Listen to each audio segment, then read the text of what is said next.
بسم اللہ الرحمن الرحیم۔ میں احمد افتخار خٹک افراسیاب ماحول ایڈوکیٹ کے چینل سے ایک نیا لیکچر آپ کے لیے لے کر آیا ہوں۔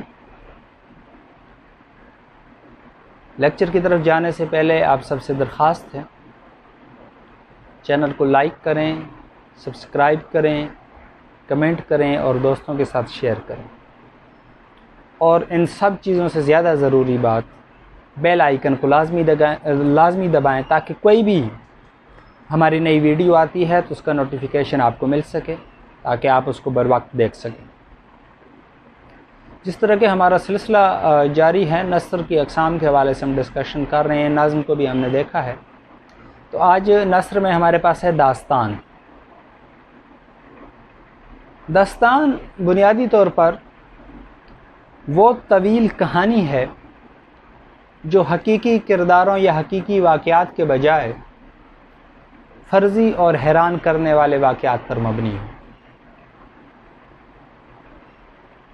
اب جیسے کہ انسانی زندگی کا آغاز ہوتا ہے تو انسان اپنے تجسس کی وجہ سے اور اس کے اندر جو ایک خدا نے ایک صلاحیت رکھی ہے کہ وہ خود سے کچھ تخیلاتی طور پر کچھ نہ کچھ چیزیں، کچھ افسانے، کچھ واقعات اس کا ذہن جنم دیتا ہے، ان کو لے کر چلتا رہا۔ اگر ہم کسی بھی تہذیب کا مطالعہ کریں، کسی بھی قوم کو دیکھیں، تو اس کی جو ابتدائی دور ہے اس میں ہمیں داستان نظر آئے گی۔ یعنی کہ ہم یوں کہہ سکتے ہیں کہ داستان کا سراغ ابتدائی دور سے ملتا ہے۔ یہ تاریخ کا ایک اہم ورک ہے۔ داستان کو اگر ہم مزید اجزاء میں تقسیم کریں، یعنی کہ اس کے بنیادی اجزاء ترکیبی کا ہم ذکر کریں،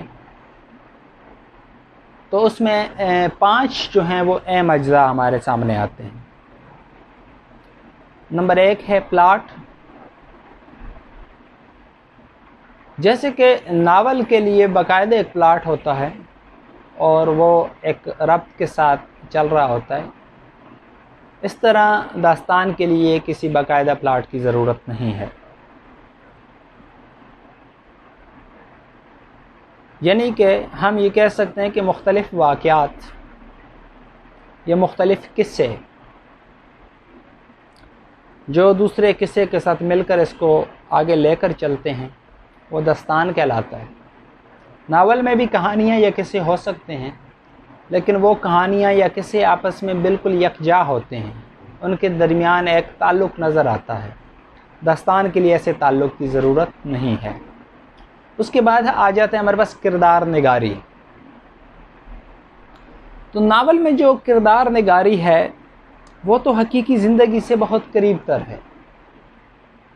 یعنی کہ اگر حقیقی زندگی کے کردار ہوں گے تو وہ ہمیں اٹریکٹ کریں گے، ہم اسے پسند کریں گے، لیکن داستان میں ایسا نہیں ہے۔ داستان میں فرضی کردار ہوتے ہیں، اور ایسے کردار جن کو انسان دیکھتا ہے تو وہ قابل پرستش ہوتے ہیں۔ ایسے کردار جن سے انسان یا تو شدید محبت کرتا ہے یا شدید نفرت کرتا ہے، اس قسم کے کردار داستان میں ترتیب دیے جاتے ہیں یا سامنے آتے ہیں۔ اس کے بعد کچھ ایسے عناصر ہوتے ہیں جو ہماری زندگی کو بہت متاثر کرتے ہیں، وہ داستان کا حصہ ہیں۔ یعنی کہ داستان میں حقیقی کردار نہیں ہوتے، لیکن ایسے کردار جو مافوق الفطرت ہوتے ہیں، ایسے عناصر جو مافوق الفطرت عناصر ہوتے ہیں، وہ ہمارے سامنے آتے ہیں۔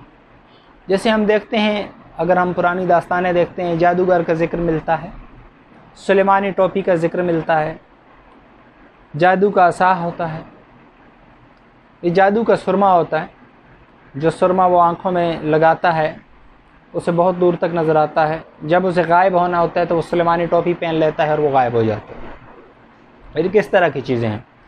آگے طوالت، داستان میں طوالت بہت معنی رکھتی ہے، کیونکہ یہ ابتدائی دور کا جو ہے وہ ایک صنف ہے۔ اس وقت انسانوں کے پاس فرصت تھی، ان کے پاس اور ذرائع جو تھے وہ نہیں تھے جس سے وہ لطف اٹھا سکتے۔ تو ایسی کہانیاں یا ایسی داستانیں ترتیب دی جاتی تھیں کہ وہ ایک رات چلتی تھیں، اور ایک رات جہاں پہ داستان کی کہانی اگر رکتی ہے تو اگلے دن اسی جگہ سے شروع ہوتی تھی. یعنی کہ طوالت، داستان کے لیے طوالت بہت ضروری چیز ہے، اہم چیز ہے. اگر ہم دیکھتے ہیں، ہم الف لیلہ کی بات کرتے ہیں، تو ایک بادشاہ کی خواہش تھی کہ وہ ایک ایسی عورت سے شادی کرے جو اس کو طویل ترین کہانی سنائے، اور جس دن وہ کہانی ختم کرے گی اس دن وہ بادشاہ اس کو قتل کر دے گا، یعنی کہ اس کا کام تمام کر دے گا.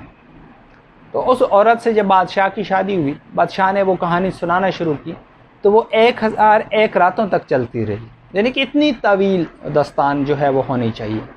دوسرا، اس میں معاشرت کی مرقع کشی ہونی چاہیے، یعنی کہ معاشرے کا رہن سہن کیا ہے، وہاں کا ماحول کیا ہے، لوگ کس طرح کا بیہیو کرتے ہیں، یہ بہت ضروری ہے. اچھا، داستان میں ایک اور چیز بہت اہم ہے. داستان میں کردار صرف انسانی نہیں ہوتے، حیوانی کردار بھی ہو سکتے ہیں. جیسے آپ دیکھتے ہیں دانا الو کا کردار، آپ کو اگر آپ نے داستانیں سنی ہیں یا پڑھی ہیں، دانا الو کا کردار نظر آتا ہے. اس کے بعد شرارتی بندر کا کردار نظر آتا ہے. تو یہ جو چیزیں ہیں یہ بڑی مطلب معنی خیز ہیں کہ داستان میں حیوانوں کا کردار بھی ہوتا ہے. جیسے خوفناک اژدہا ہے، اس کا کردار آپ کو نظر آتا ہے. اس کے علاوہ ایک اہم چیز کہ داستان میں عموماً جو کردار ہوتے ہیں وہ بادشاہوں کے اور شہزادوں کے ہوتے ہیں. چند ایک داستانیں ہیں، ان کو اگر چھوڑ کے دیکھا جائے تو آپ کو بادشاہ یا شہزادے کا کردار نظر آئے گا. کچھ اہم داستانوں کے میں آپ کو نام بتا دیتا ہوں، اس کے بعد ہم لیکچر کو ختم کریں گے. جیسے باغ و بہار ہے، الف لیلہ ہے. تو یہ کچھ اہم داستانیں ہیں.